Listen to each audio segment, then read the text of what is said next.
Good morning, everybody. You are listening to K-Talk Radio, 1640 AM. This is the show, Utah Home Sweet Home. I am your host, Yoshi Shiraki, and today our very special guest is Matt Atkinson. We are going to be going over some very cool things today to assist you in this time of uncertainty.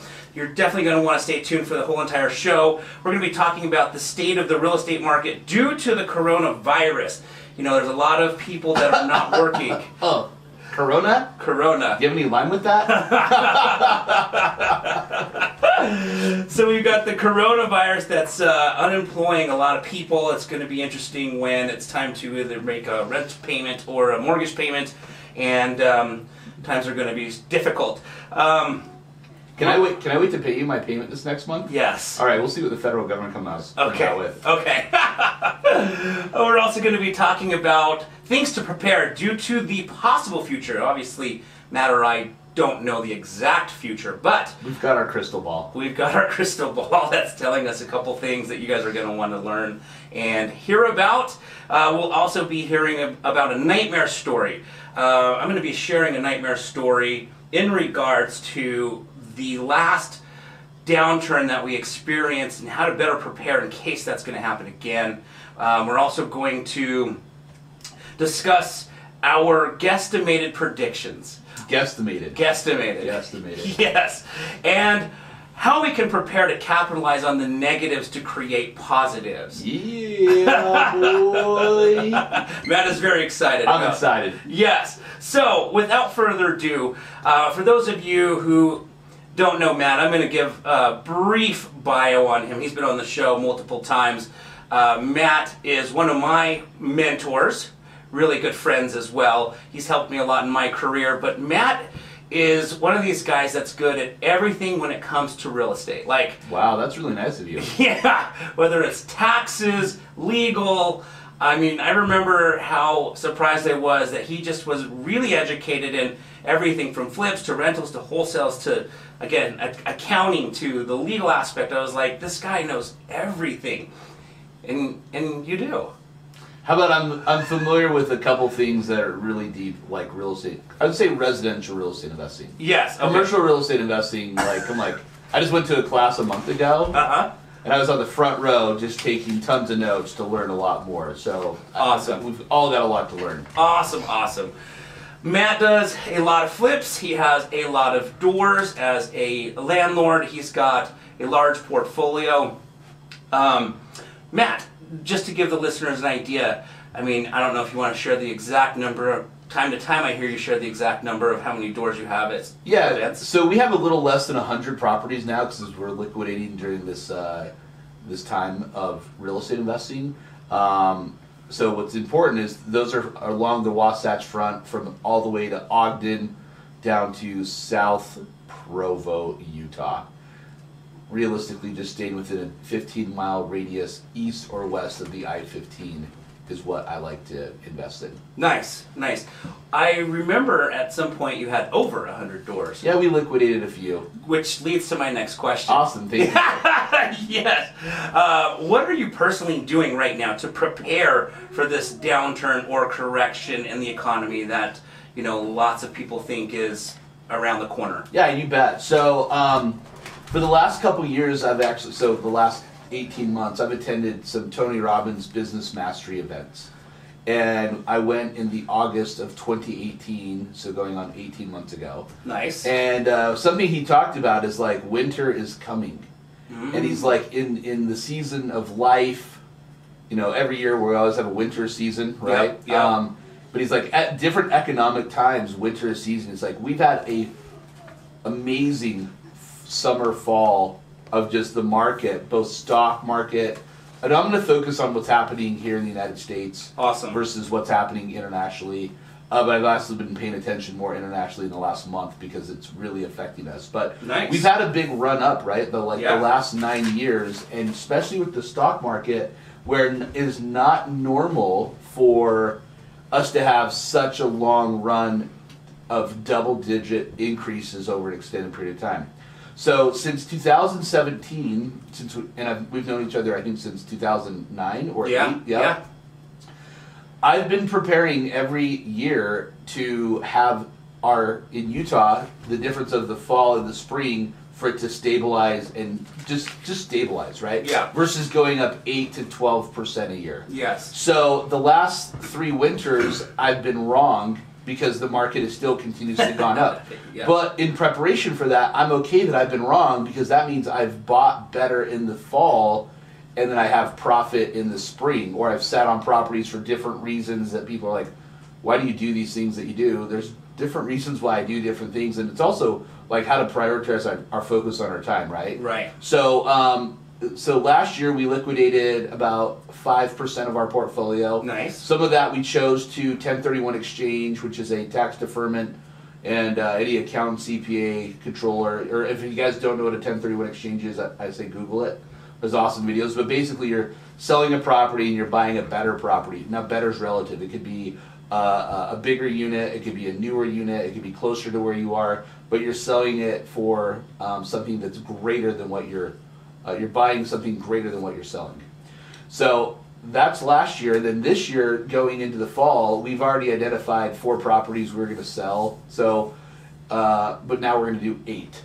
Nice. And it's not because it's because I want to get rid of the lower performing properties. Got it. And I want to have more cash available because I want cash for 3 things. Number 1, there's a gentleman named Keith Cunningham. He is Rich Dad from Rich Dad Poor Dad. He just sent out an email this week. I've attended his workshop 4 times called Plan or Get Slaughtered. Okay. And I've seen him at Tony Robbins' Business Mastery 1 and 2 events 3 times. Oh, nice. And he said oxygen is like cash flow. No one worries about their oxygen levels until you don't have any. And if you think about it, people that need oxygen to live, like actually have a mask. Yeah. It's not to make fun, it's to respect that they can have a better quality of life. Right. So, like, that's why I can't imagine smoking. Not that for whoever smokes, that's their own thing, but I'm like, I just can't imagine, like, oh, why would I want to smoke and make my lungs worse, right? Yeah. So, different is he sent this email out about cash flow. Mm-hmm. He's like, no one worries about cash flow until it's gone and you can't have it again. You can't get it anymore like oxygen. Right. And when I got that on Wednesday, I was like, this was really reinforcing me just to have more cash and cash flow available in today's market. So we're going to actually move up some sales from what we're going to do in the summer and make some modifications and sell right now in the spring because it's a great time to sell properties. Yep. In Utah, overall, our inventory is low. Mm-hmm. We have a shortage of affordable housing. Okay. We also have interest rates. They've been all over. They've gone from as low as 2.75 on a 30-year fixed owner occupied on March 9th. Amazing. Can you believe that? No. And yesterday they were 4%. Wow. So they've gone up 125 basis points in less than 2 weeks, Jeez. which I can never remember. And I've been a mortgage lender going on 19 years. I've never seen that happen before. Wow. I've seen them go up 50 basis points in a week and not come down for months or years at a time. Yes. But I'm going to act as if we're going to have this volatility for people who are buying houses, people who were going to refinance. I don't think they're going to hit sub 3 again because we have approximately 11 trillion. And I listened to a podcast on Facebook last week with Barry Habib. Josh Pitts actually promoted it. If you guys don't know who Josh Pitts is, you can go on Facebook. Last Sunday they did a Facebook live video that there was like 5, 6, 7 of the most influential, knowledgeable mortgage professionals all on a call. And they shared there's approximately $11 trillion in mortgages out. Okay. Wow. They said with how low rates have been previously, that they anticipate that 2/3 of all homeowners could have refinanced and pulled cash out and still had a lower payment. Well, last year they said we had approximately, and I don't have these stats, this is based on me watching a radio show or a Facebook live video similar to this, but they said last year as a whole we closed $2 trillion in mortgages. Wow. So where I work at Intercap Lending, it was a banner year. They crushed the goals. 1, they have an awesome team, but 2, there's just a demand for it. So it was anyone could, help people out. So frankly, we in the mortgage industry don't have the capacity to help all the homeowners. Like legitimate. If last year we did $2 trillion in real mortgage business, And right now, we could have refinanced about 6 to 7 trillion. Oh, jeez. There's just a supply and demand. It's kind of Yeah. like a triage. Who do you help? What, like, I'm being serious. Like, Yeah. what borrower do you help to try to refinance? Right. You Right. want the easier ones to work with, the ones you like more, the ones who call you all the time. Like, there's not a right or wrong. Yeah. Like, it's just like you help the one. You try to help as many people as possible to get you their information. So basically, tying this back in, I want to have more cash Yeah. because it's always good to have cash. Yeah. Because I want to be prepared also to buy because we just don't know what's going to happen, but we know what happens every day. It's all over the place. Right. We have an earthquake on, what day was that? Yeah. Tuesday or Wednesday?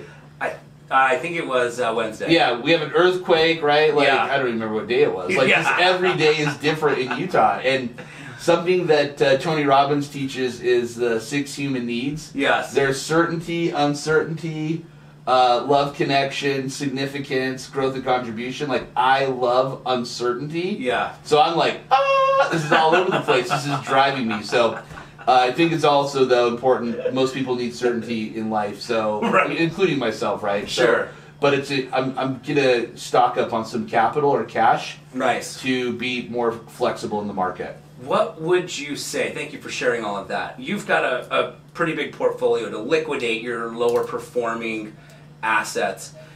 For the guy out there who maybe has 2 rentals, not 100 rentals, Sure.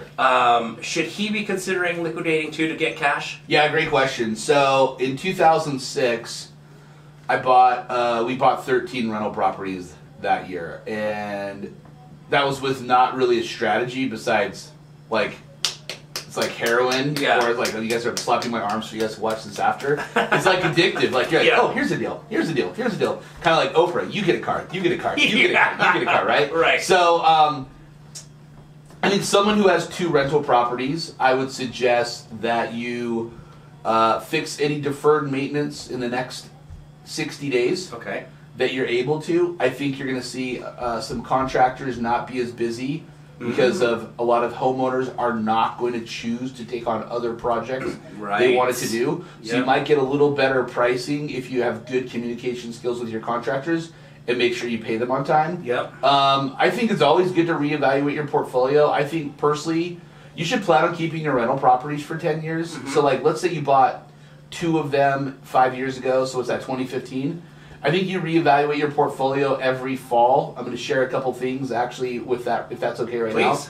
now. The first thing that we do, and I'm actually going to write this down for myself. The first thing that we do is we evaluate the value, right? Uh-huh. So number 1 is evaluate the value of the property. So every fall we pull comps to see what the summer's sales look like. Got it. And I like doing that in November because if you're pulling the comps in November, if you're pulling comps from the previous 90 days, it's October, September, and August sales. Okay. So October, September, and August sales are your smart. July, August, June, or July, August, September under contracts. Yeah. And normally, we'll call it in a hot market like we've been in, normally those listings are 30 days previously. Right. So if we're monitoring June, July, and August listings, Yeah. it gives us a pulse on what we're doing with the market.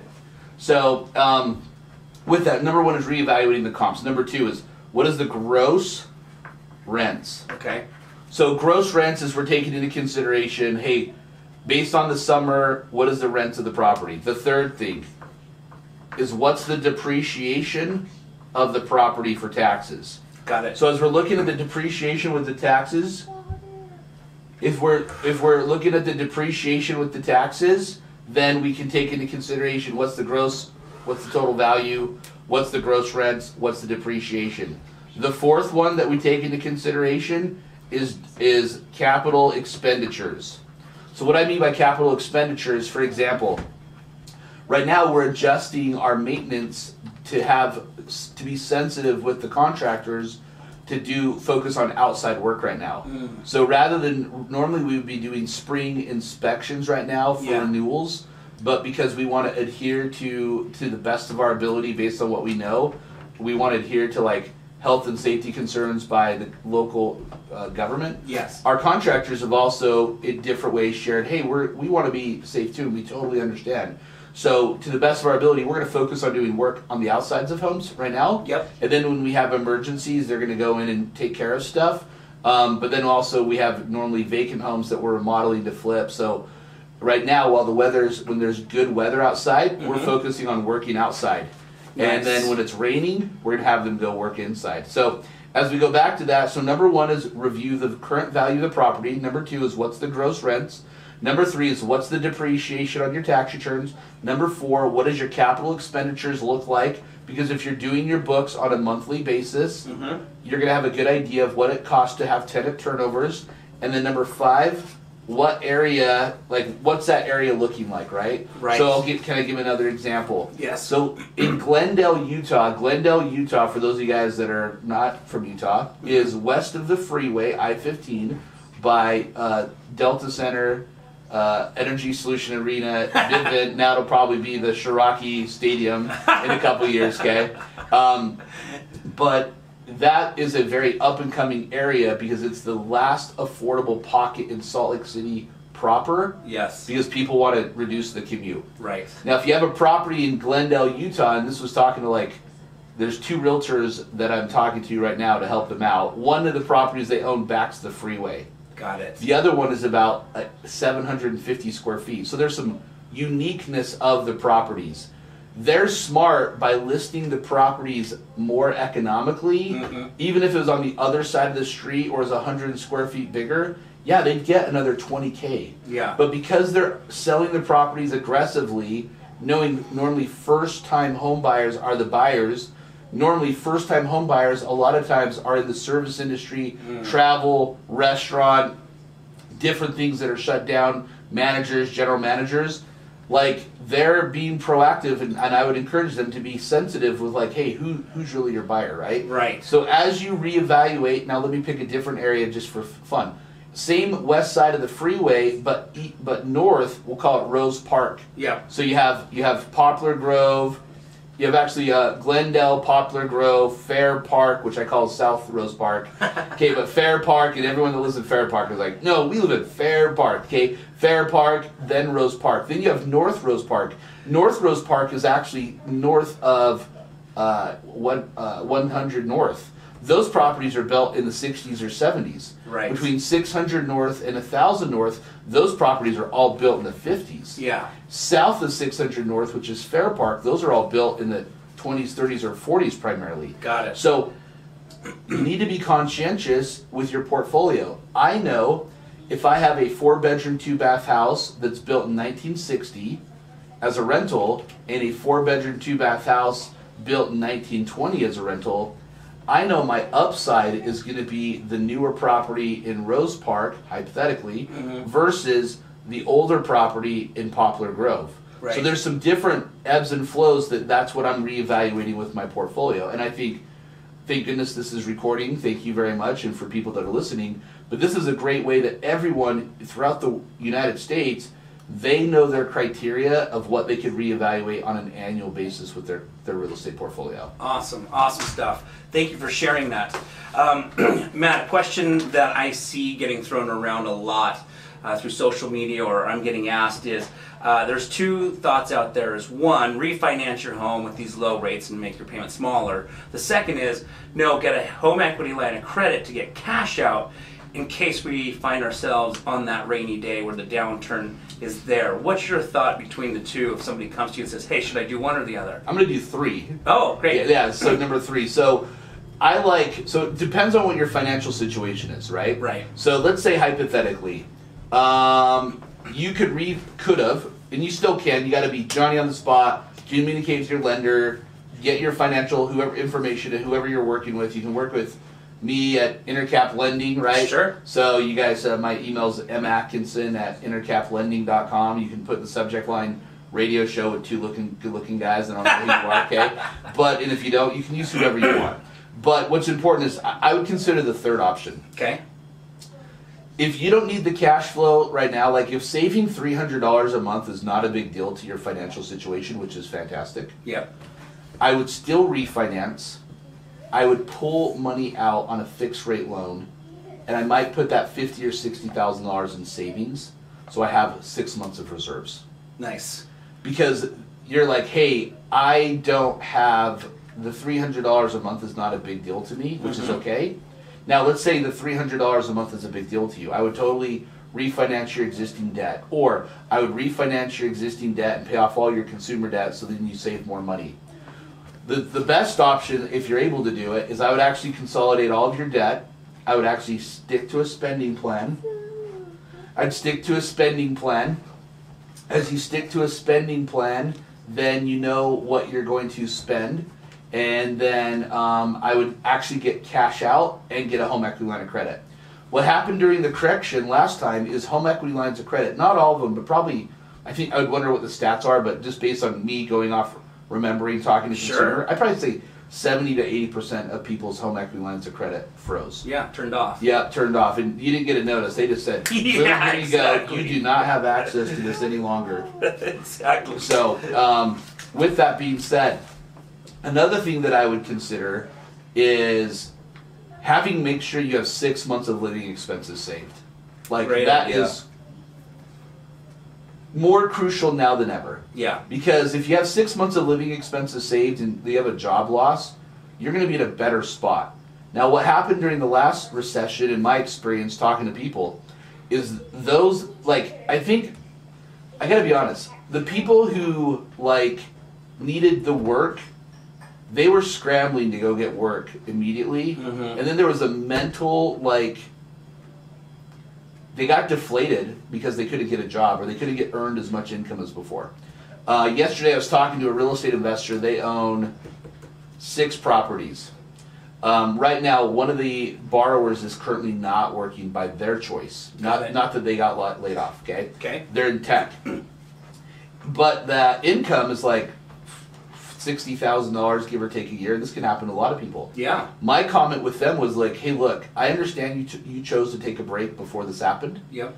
But I would encourage you to go get stability so you don't get a substantial pay decrease by you trying to get a new job. Right. So, like, I think if it's easier to keep who you have working versus getting someone new, because if you're able to get someone new, sometimes if the job market shifts in 6 or 12 months, depending on the industry, and we're seeing that right now in hospitality, restaurants, movie theaters, bowling alleys, like recreational things we're doing. Las Vegas is...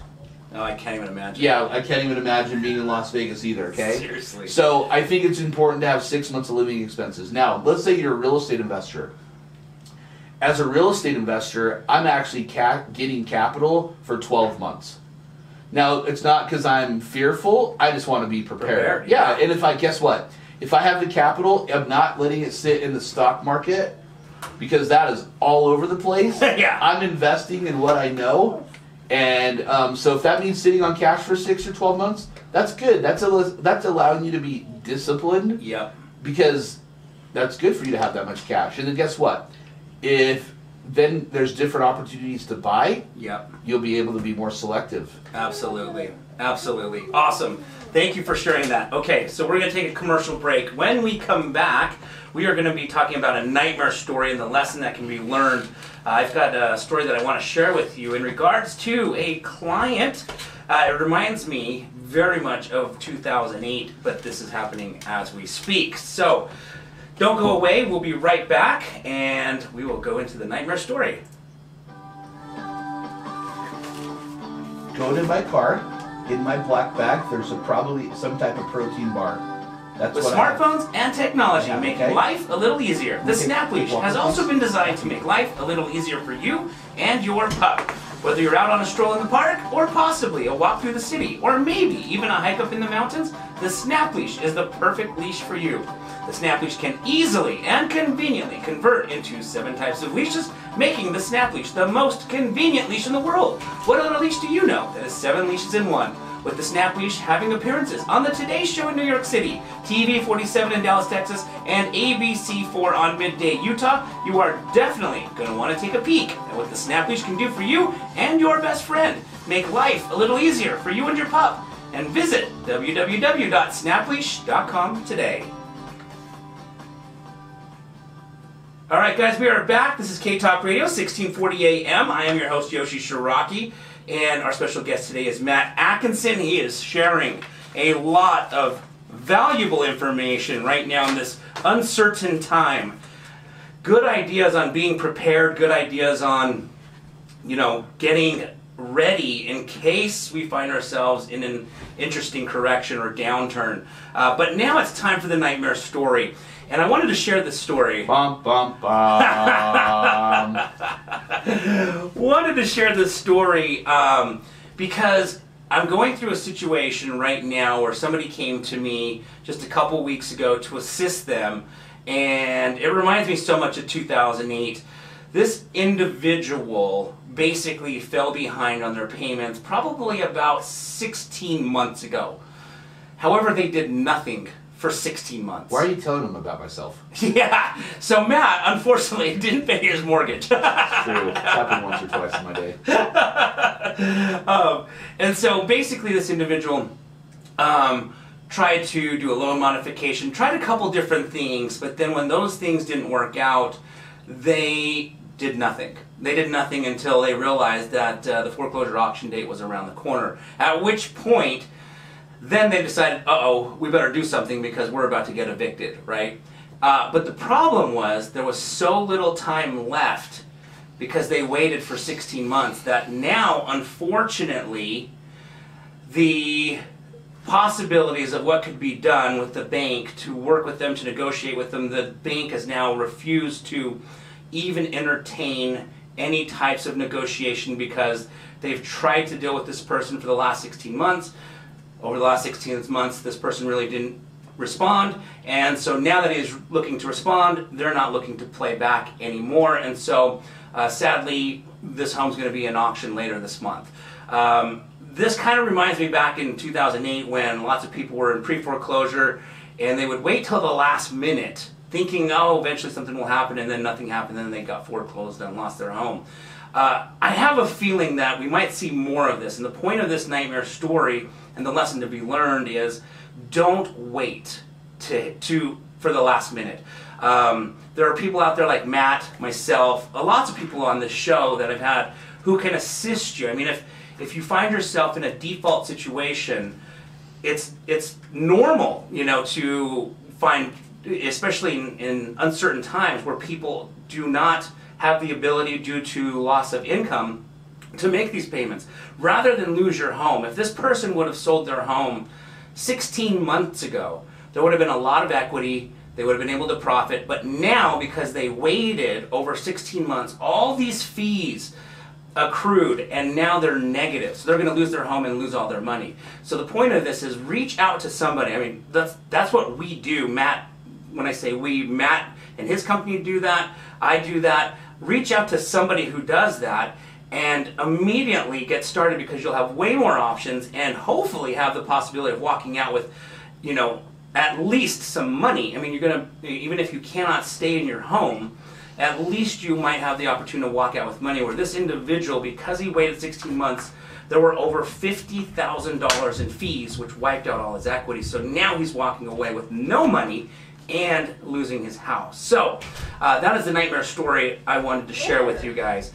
Matt, I mean, you probably have millions of stories from 2008 that you could share. At least thousands. Can I give some examples? While my sons are asking for food, I'll do a better job of feeding them. Because I forgot to give my son some food. I gave the other one some Fruit Loops, so I got so excited. That's totally my fault. So I actually wrote down a couple things because I think this is really important. So if you're not making your payments but you have a job, there's a difference. Mm-hmm. You need to act as if you still have that financial obligation to pay every month. And because there's a habit of good habits. I just finished the book. What are you listening to right now? Mostly what I listen to is YouTube growth of YouTube. Growth, okay, cool. So I'm listening to a book called The Power of Habit. Okay. It's excellent. The Power of Habit. So It gives tons of examples. If you guys haven't read it before, The Power of Habit gives examples of positive habits and negative habits. Yes. So if you haven't made a mortgage payment or a rental payment for 16 months, you are, one, you should hopefully have some cash. Yeah. Right? Saved up. If you have some catastrophic like health challenges, I'm empathetic with you. That wiped out a lot of people. Yeah. But true. a lot of people during the last, in any correction, is save the money, right? Yeah. Number two is, you're right, don't wait until the end. So I just wrote down the Journey song, Don't Stop Believing. That's for our friend Nat Borchers. He loves Journey.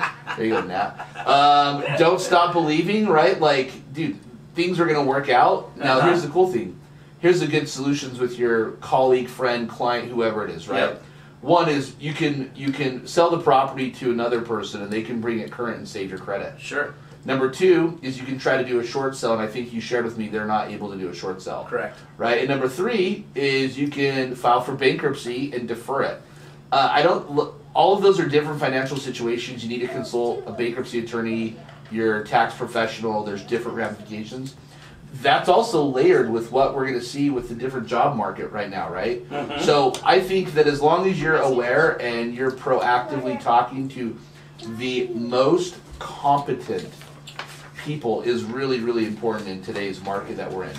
So I think there's a lot of people who invested the last 5 years that are extremely successful, but they did not invest during the correction, and they do not know what they're doing, trying to solve problems for other people. Where we're very fortunate. Like, I was 20. Let's see, was that 2008? I'm 41. Yeah, I was 29 in the thick of it, man. Like, banks are closing. I'm like, someone trying to buy a house. The bank closes the next day. I'm like, oh no, this is not good, right? Yeah. And then they lose their earnest money, or people. I refinanced one person 3 times. Yeah. And during the rescission time, the bank closed down. Oh my gosh. Yeah. So there's just some instability. Let me quickly share it. Yeah. Share this. I just bought a house on Thursday. Okay. We wired funds yesterday. Okay. The bank in California could not send out the wire. Whoa. Now that's a small glitch. Yeah. But you got to be prepared for that. Yeah. Right? So yeah. like we can't control, like we think about this. Now on Wednesday we had a earthquake, right? Yeah. Yep. That shook up a lot of stuff, right? Like Yeah. literally, I remember listening to the book Habit and the earthquakes going on, and I'm like, wow, this is amazing. Life's happening for me, not to me. Yeah. And I watched my wife, she's awesome. Like, she was very proactive helping my son, and I just like stand there and watching, and then Facebook living. Yeah, then I did a Facebook live video if you guys want to watch it. It's Matt Atkinson. You guys can see my hair. If you don't know what my hair looks like, just go to Matt Atkinson in Utah and you'll check it out. But my hair was all over the place. But I shared the Facebook live video because the chandelier had a lot of movement, like 6 or 7 minutes later. And that's what we don't know what will happen with these uncertain times. Yeah. Now here's the cool thing. The certain thing is we're alive. Yeah. Right? Like, yeah. Wasn't that bad? We can learn from it. Yeah, there's definitely people who have it worse than we've had with the earthquake, other things like that. So it's just important to be have gratitude, be grateful, like write out things you're grateful for every morning. I was talking to one of my coworkers yesterday, and they are having a rough time, and they're like, "Hey, can we just talk to you for a minute?" And I'm like, "Sure. Like, what can I help you with?" Yeah. They're like, this is just weird. My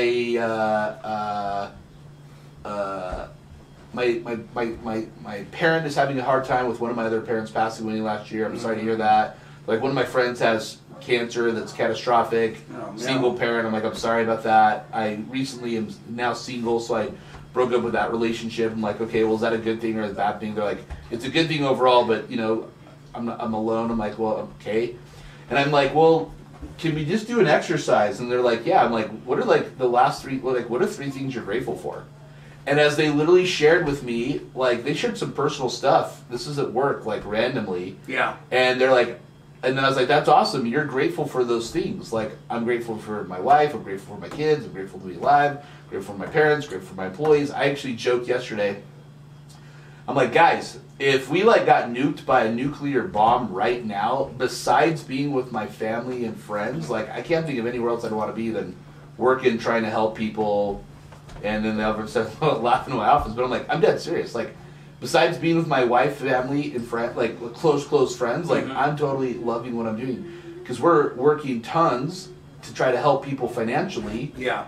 And we want to work, right? Like Right. we want to help out, and we're fortunate because the last time there was not a lot of work, and we worked a lot for not very much, which is not poor on me, but just like the financial industry got buried. Yeah. Right? There are people who still are not confident and have transitioned back Right. to this industry. So it's important for us to be gracious and have gratitude, but also like I recommended a book, and I would suggest this book to everyone listening to this call. It's called Loving What Is by Byron Katie. Loving What Is by Byron Katie. Tony Robbins, yeah, you want to write that one down. Yep. Tony Robbins quotes her, uses her training. Girl Wash Your Face. Rachel Hollis quotes her, uses her training. I actually got the reading assignment from a friend of mine named Garrett White from Wake Up Warrior. That was one of the first reading assignments in December of 2015.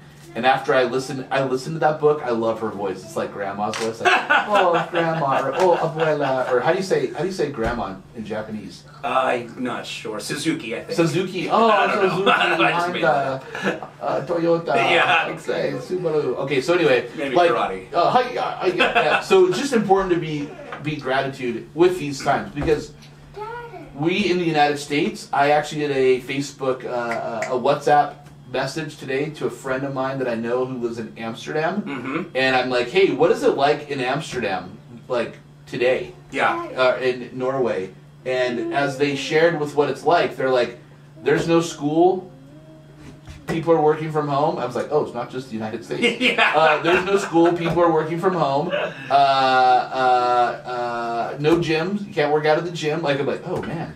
We're all connected. She's like, the only people that have availability for school are people who are in police and are in the medical field. They're having some there's childcare because it's more important that those adults are working to help serve. Yeah, of course. Versus like staying at home. So Yeah. I thought that was really interesting. Very interesting. So it's affecting all of us, right? Absolutely. It's just a little different. Yeah, absolutely. Awesome. Okay, so we're going to take another commercial break here. When we come back, though, I'm going to ask Matt a couple questions that you're going to want to pay attention to. Actually, I'm going to say these questions now so Matt can be thinking of the answers. He doesn't even know I'm going to ask him this, but they are there. So, Matt, hold the thought. But let's just say, you know, what I like to do when I find myself in a situation that I'm trying to figure it out, I go to the expert and say, what would you do if you were in this position? Don't give me advice on what I should do. I want to kind of know what you would do if you were in this situation. For the people out there who do find themselves behind on a mortgage payment because of job loss, or you're a landlord, for those of you who find themselves not being able to pay rent, what should those people think about doing to work with the bank or the landlord to figure out how to get through this uncertain time? So think about that. We're going to take a quick commercial break. When we come back, we're going to hear from Matt on his advice in case you find yourself in that situation. Awesome. Hi, I'm Yoshi Shiraki, the author of the book, My Body's Matthew Just Walker. For Me. The book written for children to educate children on the prevention of child abuse. With the assistance of multiple best-selling author Bridget Paul Evans, we were able to publish this book as a tool to help break the ice in an easy way to educate children on the importance of good communication in regards to abuse, and also to discuss how the book My Body's Just For Me is a great tool for every parent when having this tricky conversation with their children. For more information on the book, My Body's Just For Me, please visit www.protectourangels.com today. And remember, the more we focus on prevention, the less we'll have to focus on rehabilitation.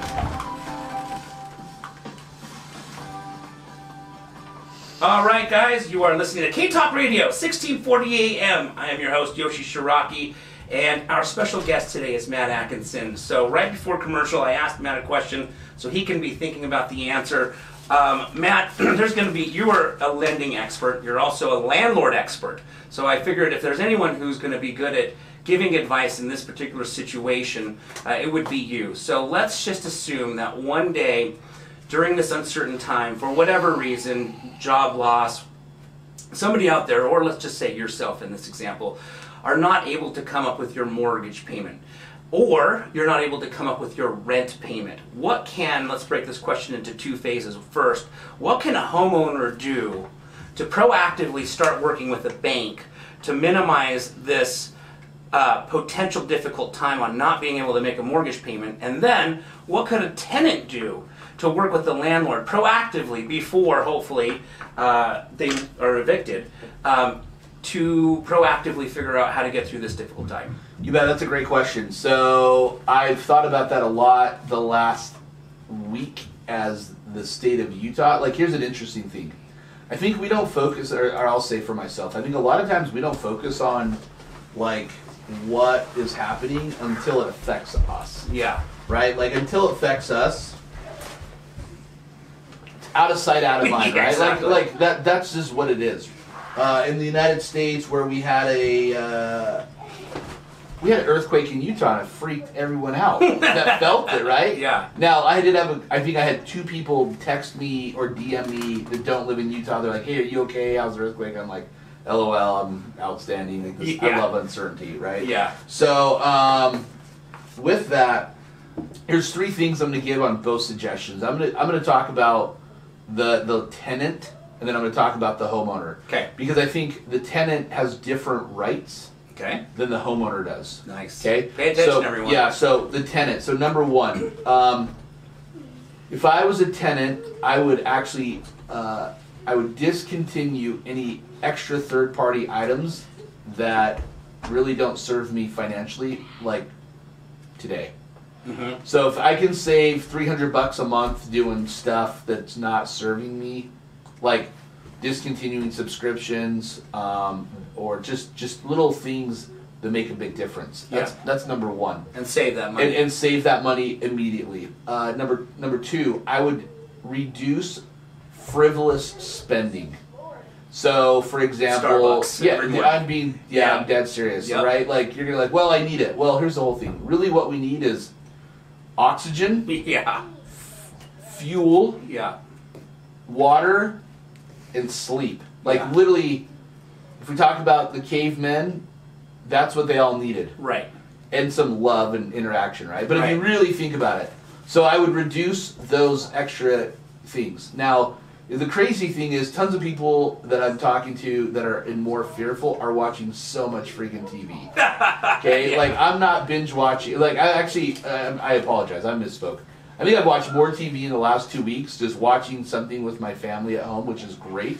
But I've also been working like 65, 70 hours a week, like 8 to 8 every day, except for like on Saturdays and Sundays I'm doing this radio show because there's that opportunity to serve that many people, right? Yeah. So, and my family is good and super supportive. So the third thing is for the tenants, is I'd be very proactive and communicate with your landlord up front. Don't say, hey, I don't have the money, I'm not going to pay. Pay and communicate with them with where you're at, because the more you're open and come up with solutions. Now, I'm not sure who's listening to this, tenants, Yeah. owners, investors, etc. But I think the more you communicate, and this is me, I'm not sending text messages on I don't have money. Yeah. I'm picking up, I call it PUTFP, I'm picking up the freaking phone. Uh-huh. I'm having a conversation, I'm coming up with a solution. And I gotta be honest, if you have extra stuff, I would sell your stuff right now. Like, sell extra stuff that you don't need. Like, I've got an extra car and a motorcycle. Yeah. I'm going to list it. Because I just don't need it, right? Yeah.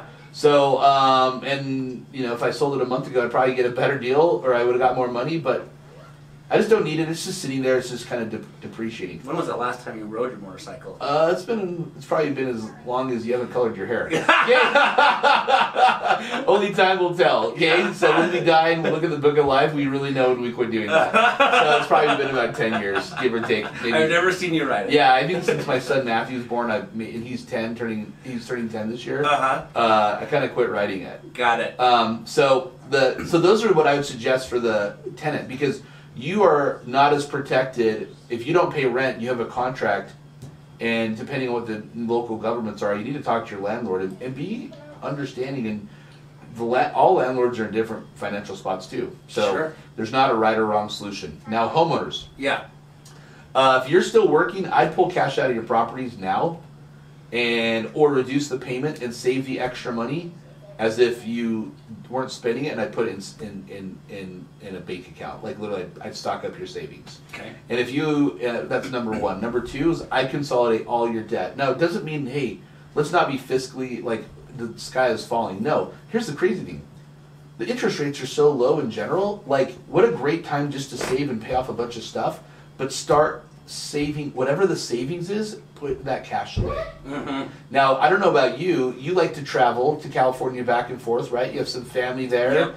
Like, I've reduced my, like, I am not going anywhere in March, and now I'm not going anywhere in April, and those were more self-development events, but like I'm reducing what those expenditures are. So I think that's important as a homeowner. So is take advantage of the refinance now and be proactive while you have employment or that opportunity and where the values are there to consolidate. And then the second one is have a spending plan and actually really stick to a budget. It's amazing. I talked to three investors this week that have a bunch of capital, and I was like, hey, look, what is your monthly nut? They're like, we don't know. And I'm like, how do you not know how much it costs for you to live comfortably? Like, not even comfortably, just like your basic expenses. Yeah. So you've got to monitor what you spend every month, right? Right. And then the third thing is the mortgage companies are going to be less communicative, like fluid. Like, I don't know about you, but calling a lot of customer service, those individuals are doing the best they can, progressing in a career. A lot of people have worked customer service before. They do it for a couple years, then they go on and a lot of times do different things. Right. A lot of times they're restricted that they don't have contingency plans that they can offer you. So you just got to be, respectful for the other person on the line, and you don't know what they're going through either, right? Absolutely. So what a great time to be empathetic. So number one, if you're a homeowner, take advantage of the rates now and refinance and either reduce your monthly nut or consolidate your payment, keep your payment same as keep the cash or get cash out. Number two is liquidate stuff, like sell things that are frivolous or delay. And then the third is be communicative. I think this is a great time for you to call all of your credit cards and ask if they have 0% interest for 12 months. I think it's a great time so everyone's got credit cards, right? Yep. Make your payments, be responsible. I think it's also a great time to quit spending as much on stuff you don't need. Like, there's a difference of, like, I'm not saying don't live, but there's a lot of people that spend stuff. I'm like, why did you do that, right? Right. So is that going to get you where you want to go? So I think if we're conscientious of that now, and here's the opposite. What a great time to learn how to be an amazing cook. Yeah, right? yeah. What great skills. My wife's an amazing cook. Like, what great skills to spend time with your family, do activities at home, go outside, like, be present. Like, it's amazing. Like, there's not a lot of cars. I'm like, this is nice. Like, I can drive from South Jordan to Murray in like 13 minutes. Okay? Yeah. So I think the other thing is it also gives the things in perspective, because each generation, like, people that are in their 60s are concerned with completely different stuff than people in their 50s. Right. People that are in their 50s are completely concerned with different things about people in their 40s. Absolutely. And et cetera, et cetera. So it's important to be an amazing human and be empathetic. And then also, here's the best part. For those that are disciplined and are studying and listen to these calls, and you're telling other people to listen to other quality people, we're going to have some amazing opportunities to put ourselves in really good positions. Totally agree. When I think of what happened to us, what happened for us in 2008, 9, 10, 11, 7, we're in amazing spots because we actually implemented. Right. And we didn't have a lot of strategy. Like, we've talked about this. We're like, we bought this house. Now, here's the point. Now there's so much quality information, paid and free, to get the right info. Yes. That unless you're not taking the time to study, which is your own excuse, you have all the tools to succeed. And the last thing is, it's totally your psychology. Tony Robbins says it's 80% psychology, 20% strategy. Wonderful. So as you guys study every day and learn from other people, you're going to be in an awesome spot. Awesome. Okay, Matt, before we wrap up the show, we're almost out of time. I wanted to tell all the listeners, if you've missed any part of the show, simply just go to www.utahhomesweethome. You can click on the YouTube link where you'll be able to find all of these shows that we filmed and upload the video. Matt, how can people get in contact with you? Yeah, great question. So I have a real estate consulting company called MJA Real Consulting. MJA Real Consulting. That's where you can watch 2 classes called Buy and Hold versus Fix and Flip, and how to turn 15,000 into 250,000. That's a great way. Yep. The other way is you can email me at matkinson, ATKINSON, matkinson @intercaplending.com, INTERCAP lending.com, and just put in the subject line, I listen to you and the hair model show and give some tips, and that's a great way that we can help connect with you guys. Awesome. All right, we have maybe about 60 seconds left. Once the music kicks in, we're going to have to wrap up the show. Oh, 60 seconds. Oh, okay, cool. What, last question here, just really quickly before the music kicks on. What are you buying right now? Cool. I just bought a property yesterday, Yep. and then I'm going to buy and sell. I'm going to sell it to a friend who we were able to buy a property at a deep discount, Yep. and fix it up and sell it to them, so they have a little margin. And then I'm also going to be selectively buying multi-units and sell my single-family residencies. Wonderful. Very cool. Okay, the house that you bought on Thursday, what is that? Or the property, is it a single-family? Single-family residency in Hoffman Heights. It's a Kearns special. Nice. All right. Well, Matt, thank you so much for joining me today. I really appreciate it. You guys have been listening to the show, Utah Home Sweet Home. I am your host, Yoshi Shiraki. This is K-Talk Radio, 1640 AM. I hope everybody out there stays safe and healthy. Thank you, and make some money. Absolutely. Take care, everyone.